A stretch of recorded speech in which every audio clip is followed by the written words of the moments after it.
बच्चों, आज हम लोग पढ़ने वाले हैं इकाई 11 बल तथा दाब विज्ञान भारती कक्षा 8 की अभ्यास कार्य पुस्तिका से। प्रश्न 1, निम्नलिखित प्रश्नों के सही विकल्प छांटिए। जब जल वाष्प जल में बदलती है तो दाब, ऑप्शन आ सही है, घटता है। खा, जब किसी वस्तु को किसी द्रव में पूर्ण या आंशिक रूप से डुबाया जाता है तो उसके भार में कमी प्रतीत होती है। वस्तु के भार में यह कमी वस्तु द्वारा हटाए गए द्रव के भार पर निर्भर करता है। ऑप्शन बा सही है। गा, निम्नलिखित में से कौन सा समीकरण सही नहीं है।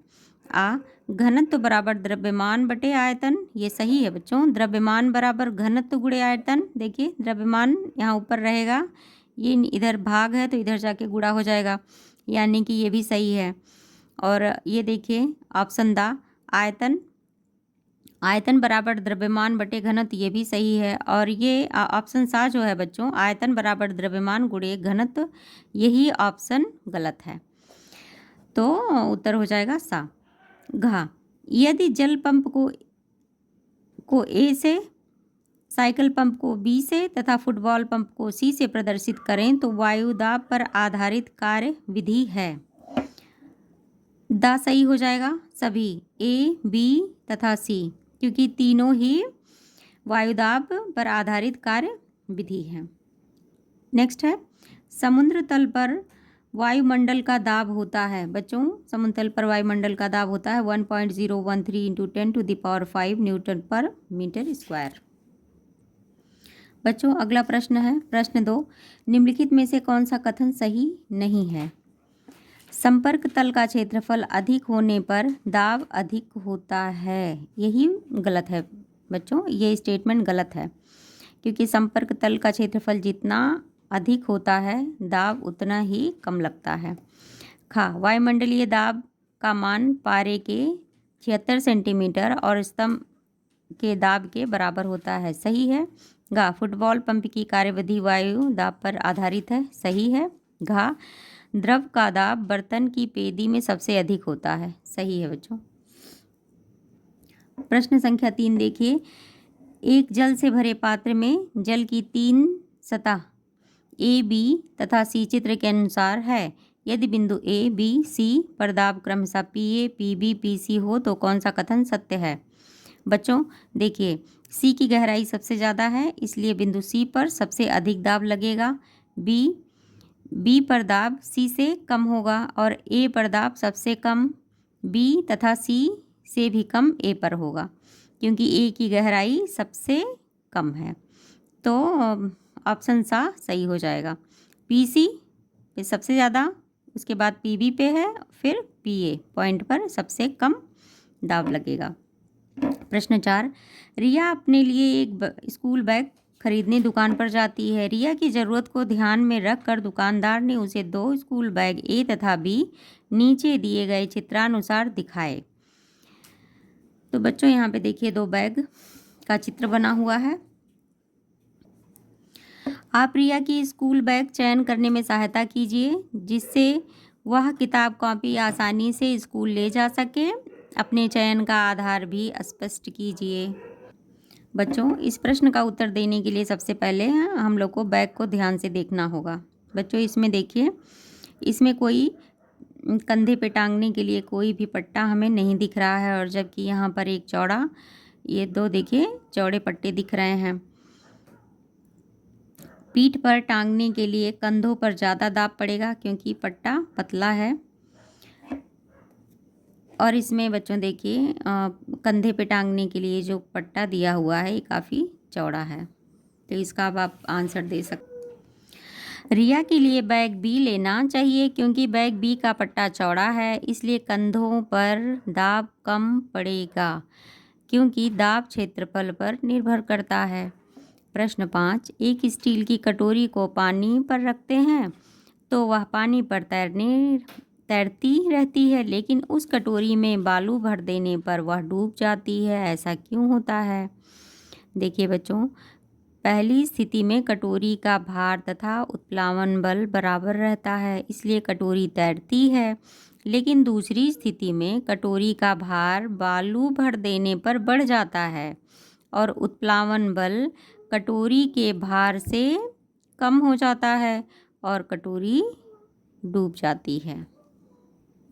प्रश्न 6 देखिए बच्चों, एक ही आकार, रंग व आयतन के लकड़ी तथा लोहे के गुटके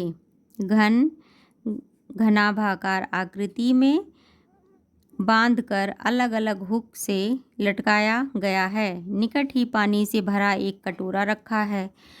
गुटके को बिना स्पर्श किए आप कैसे पता लगाएंगे कि कौन सा गुटका लोहे का है और कौन सा गुटका लकड़ी का है?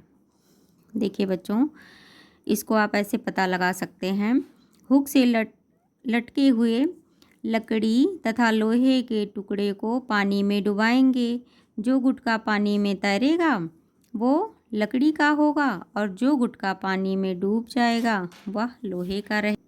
प्रश्न 7 है बच्चों, द्रव से भरी बोतल में 3 छिद्र चित्र के अनुसार किए गए हैं। छिद्र से निकलने वाले द्रव की स्थिति का अवलोकन करें तथा कारण लिखिए। चित्र 1, चित्र ए, बी व सी से निकलने वाला पानी की समतल पर स्थिति। बिंदु सी की गहराई सबसे ज़्यादा है। देखिए बच्चों, बिंदु सी की स्थल से गहराई सबसे ज़्यादा है, इसलिए सी पर दाब भी ज़्यादा होगा। इसलिए बिंदु सी पर जो छिद्र है उसमें से पानी सबसे तेज़ी से निकलेगा और दूर तक जाएगा। बिंदु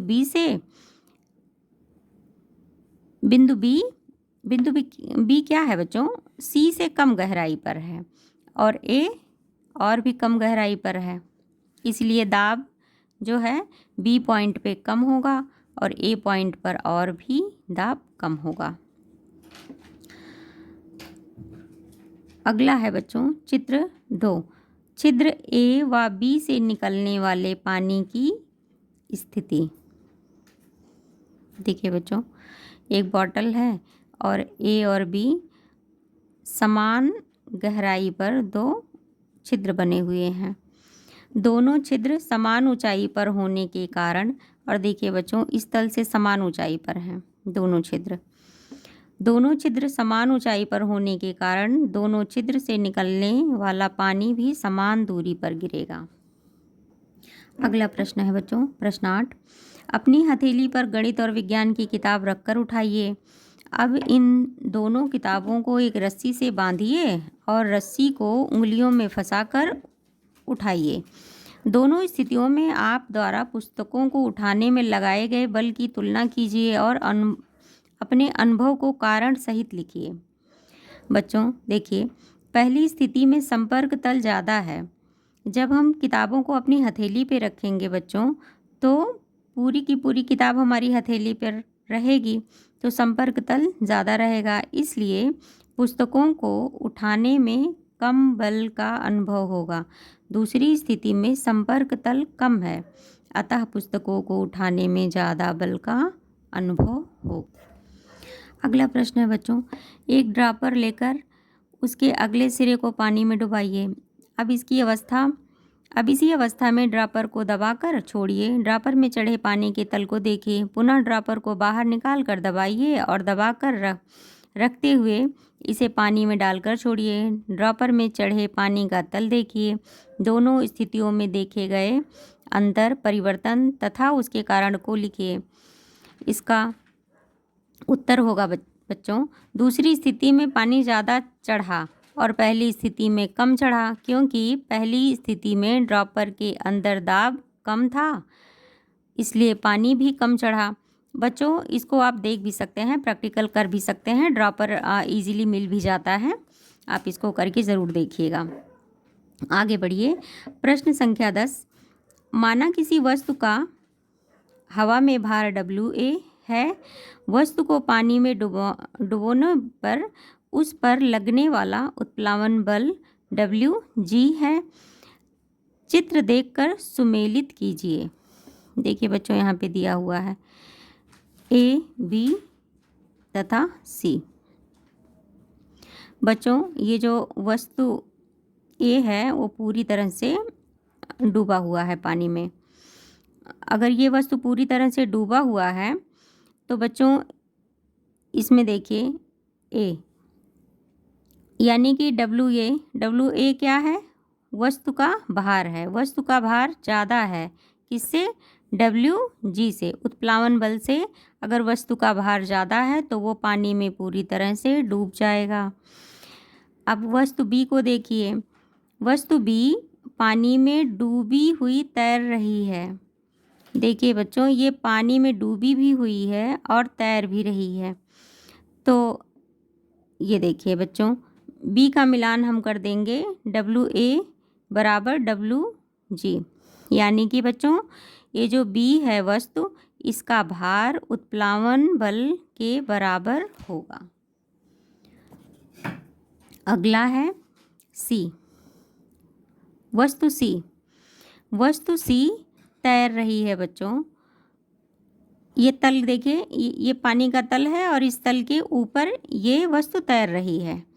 तो इसमें क्या है? WA कम है। किससे कम है बच्चों? उत्प्लावन बल से कम है, यानी कि जो ये वस्तु का भार है वो कम है और उत्प्लावन बल ज़्यादा है, इसलिए ये वस्तु तैर रही है। प्रश्न 11 देखिए बच्चों। एक पेप्सी कैन के खाली डिब्बे में 3/4 भाग तक पानी भरकर उसे गर्म किया जाता है। कुछ देर बाद डिब्बे का ढक्कन बंद करके उस पर ठंडा पानी डाला जाता है तो डिब्बा पिचक जाता है। कारण बताइए। बच्चों देखिए, ये ऐसा इसलिए होता है क्योंकि डिब्बे के अंदर की वायु गर्म करने से बाहर निकल जाती है और उसका स्थान जल वाष्प ले लेती है। डिब्बे को ठंडा करने पर वाष्प पानी में बदल जाती है और डिब्बे के अंदर वायुदाब कम हो जाता है। बाहर की वायु सभी दिशाओं से अपेक्षाकृत अधिक दाब डालती है, जिससे डिब्बा पिचक जाता है। बच्चों देखिए प्रश्न 12। एक वस्तु का भार x ग्राम है। पानी द्वारा उस पर लगाया गया उत्प्लावन बल y है। किन परिस्थितियों में का वस्तु पानी में डूबेगी? वस्तु पानी में तभी डूबेगी जब x ज़्यादा होगा y से, यानी कि वस्तु का भार ज़्यादा होगा किससे? उत्प्लावन बल से। वस्तु पानी पर तैरेगी। वस्तु पानी पर तभी तैरेगी जब उत्प्लावन बल ज़्यादा हो। किससे ज़्यादा हो? वस्तु के भार से।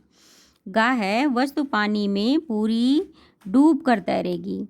ये ऐसा तभी होगा बच्चों जब वस्तु का भार उत्प्लावन बल के बराबर हो। प्रश्न संख्या 13 देखिए। एक लड़के ने एक वस्तु को पानी से भरे गिलास में डाला। वह वस्तु पानी में पूरा डूब कर तैरने लगी और उसके द्वारा हटाए गए पानी को एकत्र कर लिया। क्या वह उस वस्तु का घनत्व निकाल सकता है? यदि हाँ तो कैसे, और यदि नहीं तो क्यों नहीं? हाँ, निकाल सकता है, क्योंकि वस्तु का घनत्व तथा पानी का घनत्व बराबर होगा, क्योंकि वस्तु पानी में पूरी डूबी हुई तैरती है। ये देखिए, ये स्थिति हो जाएगी बच्चों। ये देखिए ऊपर दिया हुआ है। अब देखिए प्रश्न 14। अध्यापक ने 2 संतरे लिए। एक संतरे को छील लिया। अब दोनों संतरों को पानी से भरे टब में डाला। बिना छिला संतरा पानी में तैर रहा था और छिला हुआ संतरा पानी में डूब गया। कारण बताइए, ऐसा क्यों हुआ?